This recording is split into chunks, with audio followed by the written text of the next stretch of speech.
Ensuite, quand l'État d'Israël est créé, c'est là que ça va être plus simple. Donc, le territoire de Palestine est divisé sans l'accord des Palestiniens qui habitent ici. La plupart donc sont obligés de fuir ou sont expulsés. Des dizaines de milliers vont alors affluer donc dans cette bande de Gaza. Les actions de guérilla ont commencé dès le début, et dès le début, elles ont été sévèrement réprimées par Israël. 1967, la guerre des 6 jours, l'État hébreu s'empare de Gaza, les Israéliens vont y rester pendant presque 40 ans. Ce n'est qu'en 2005 que les colons juifs se retirent, mais la situation ne va pas s'améliorer pour autant.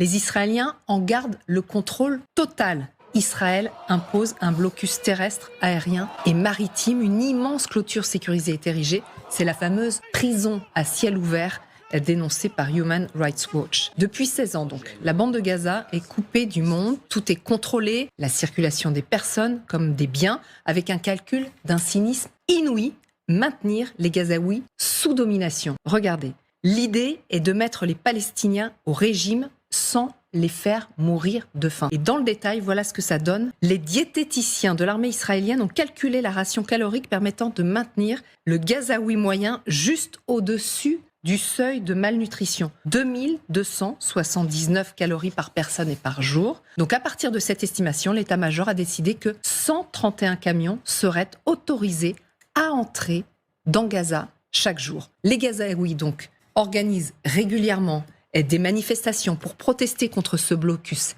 étouffant, mobilisation toujours sévèrement réprimée par les Israéliens avec des morts et des blessés graves. La rage monte. Benjamin Netanyahou, qui est arrivé au pouvoir en 2009, il s'arrange avec le Hamas, bombarde régulièrement et il pense avoir trouvé là le moyen de maintenir la situation telle qu'elle est. Voilà ce qu'il a expliqué à son parti, c'était en 2019. Quiconque veut contrecarrer la création d'un État palestinien doit soutenir notre politique de renforcement du Hamas et de transfert d'argent au Hamas. Cela participe de notre stratégie: isoler les Palestiniens de Gaza et ceux de Cisjordanie, sauf qu'avec un taux de pauvreté catastrophique, avec un taux de chômage dramatique, un accès à l'eau conditionnée, une électricité pas toujours disponible et une impossibilité de fuir, eh bien l'enclave s'est transformée en volcan. À l'aube du 7 octobre, elle est entrée en éruption. Voilà ce qu'écrit le journaliste du Monde aujourd'hui.